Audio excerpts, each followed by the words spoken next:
kaum ibu dan para pemutar otak yang mikir hidup cuma gini-gini aja. Daripada gua ngurusin hidup kalian yang berantakan, mending kita langsung masuk pembahasan.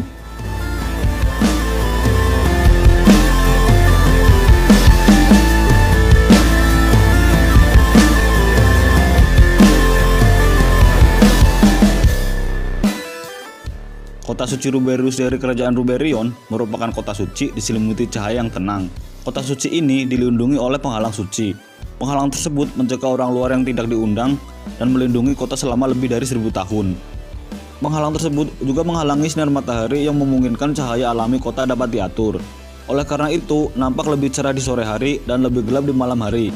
Hinata Sakaguchi meyakini kota ini sangatlah ideal, di mana mereka yang memiliki kemampuan unggul membantu mereka yang lebih lemah.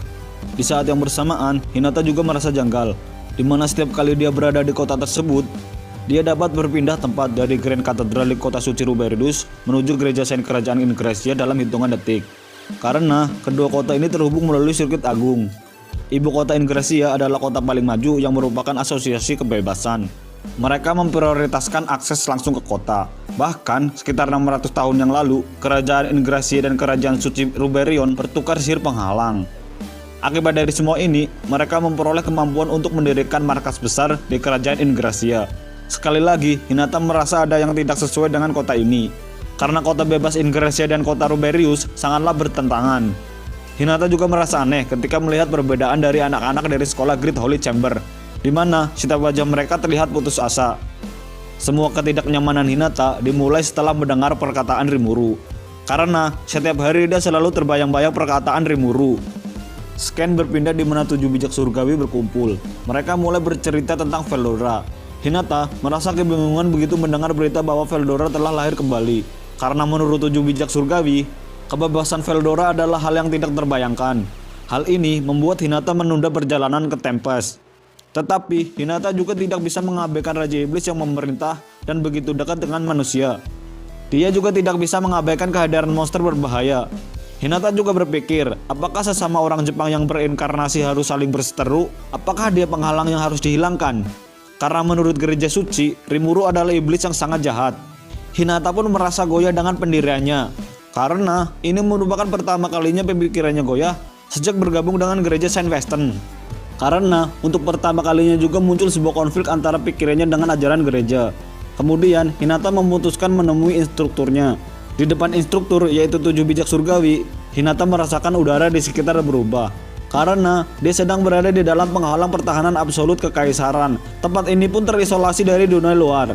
4 dari 7 bijak surgawi pun berada di hadapan Hinata. Dari pandangan Hinata, mereka mengenakan topeng, sehingga Hinata tidak bisa melihat ekspresi keempat bijak surgawi tersebut. Keempat dari 7 bijak surgawi tersebut segera menanyakan tentang penanggulangan terhadap Veldora. Sebelum Hinata menjawab pertanyaan tersebut, keempat dari 7 surgawi menjelaskan bahwa naga Veldora adalah monster yang sebenarnya adalah roh suci dan bola energi. Karena itu mereka adalah makhluk yang tidak berwujud. Mereka juga menambahkan bahwa baru-baru ini naga Veldora berteman dengan Raja Iblis yang baru lahir. Raja Iblis itu pun membantai tentara Falmouth. Karena tidak terpikirkan oleh 7 bijak surgawi, satu makhluk mampu melakukan hal seperti itu. Ditambah lagi, naga jahat berteman dengan Raja Iblis. Ini merupakan hal yang tidak mungkin terjadi sebelumnya. Hinata pun angkat bicara bahwa dia tidak akan lari, entah itu naga atau Raja Iblis, dia akan membawa pulang kemenangan. Dia pun meminta maaf karena dia sempat meragukan gereja suci barat. Hinata pun berpikir bahwa hanya karena Raja Iblis itu reinkarnasi dari dunia yang sama, dia tidak akan melewatkan penghakiman terhadapnya. 4 dari 7 surgawi mengingatkan Hinata, serangan normal tidak akan mempan terhadap Veldora. Bahkan seorang pahlawan hanya mampu menyegelnya.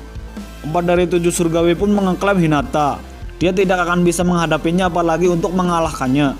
Menanggapi hal tersebut, Hinata menjelaskan tentang kedatangannya bukan untuk hal itu, melainkan dia meminta saran tentang cara memperlakukan reinkarnasi dari negara yang sama yang terlahir sebagai monster. Tetapi mendengar laporan dia bersekutu dengan naga Veldora dan membantai kerajaan Falmouth, Hinata membulatkan tekad bahwa manusia dan monster tidak bisa hidup berdampingan. Oleh karena itu, mereka perlu dihancurkan. Tidak hanya itu, Hinata juga meminta izin untuk menggunakan senjata spiritual. Mendengar hal itu, seketika ruangan itu dipenuhi dengan keheningan. Beberapa selang kemudian, 4 dari 7 surgawi pun menjawab, mereka akan mengizinkan Hinata menggunakan senjata spiritual. Karena menurut 4 dari 7 surgawi, Hinata merupakan pahlawan generasi ini yang memungkinkan bisa menggunakan senjata tersebut. Senjata spiritual adalah senjata yang hanya diperuntukkan bagi para pahlawan dan dikembangkan secara rahasia oleh gereja sebagai senjata anti-monster yang hanya bisa digunakan oleh seseorang yang dicintai roh pahlawan. 7 surgawi pun meyakini Hinata adalah pahlawan yang dicintai oleh roh pahlawan. Tetapi karena kemampuannya yang sangat hebat, Hinata pun hampir tidak membutuhkan senjata spiritual.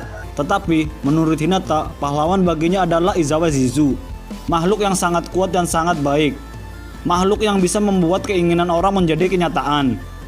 Rimuru yang hanya sama wajahnya adalah ekspresi kejam yang tidak bisa memenuhi harapan manusia. Hinata juga memutuskan bahwa kali ini dia tidak bisa membiarkan keberadaan monster berbahaya, karena menurutnya dia tidak bisa menjadi pahlawan rakyat atau mengabulkan harapan. Tapi Hinata bisa menjadi pedang yang akan menghancurkan siapa saja yang mengancam umat manusia. Hinata pun menghunuskan pedang dengan ekspresi kejam di wajahnya. Dia mengayunkan ujung pedang dengan kecepatan suara dan memegang pedang seolah itu adalah tubuhnya sendiri. Hal ini karena Hinata mempunyai skill manipulasi berat dan manipulasi inersia pada saat yang sama. Hinata juga bisa menambahkan berat badan saat berbenturan dengan lawannya, sehingga dia bisa mendapatkan pukulan yang sangat menghancurkan. Selain itu, dia tidak peduli seberapa cepat lawannya. Selama dia membatalkan inersia, Hinata dapat menangkis semua serangan. Skill tambahan yang termasuk dalam keterampilan uniknya, yaitu perampas, dikelola dengan sempurna oleh keterampilan unik ahli matematik. Hinata juga memakai pedang produk penelitian Celestial Sage, yaitu pengembangan senjata untuk melawan Veldora. Hinata juga melepaskan pembatasan dan membentuk selaput tipis, menutupi tubuhnya yang berubah menjadi baju besi. Hinata selalu memakai peralatan sulit Saint Armor atau Holy Mail yang ditentukan oleh kekuatan roh tingkat tinggi yang hanya bisa dipakai oleh mereka yang melampaui kekuatan manusia. Dengan begitu, transformasi Holy Mail memiliki penampilan pahlawan sejati. Apakah Hinata perwujudan pahlawan sejati atau dia hanya dimanfaatkan pihak gereja suci barat? Yang pasti, tungguin update terbaru dari Wibu Nge-Rap. Salam Wibu, salam kaum tersolir, dan salam Isekai.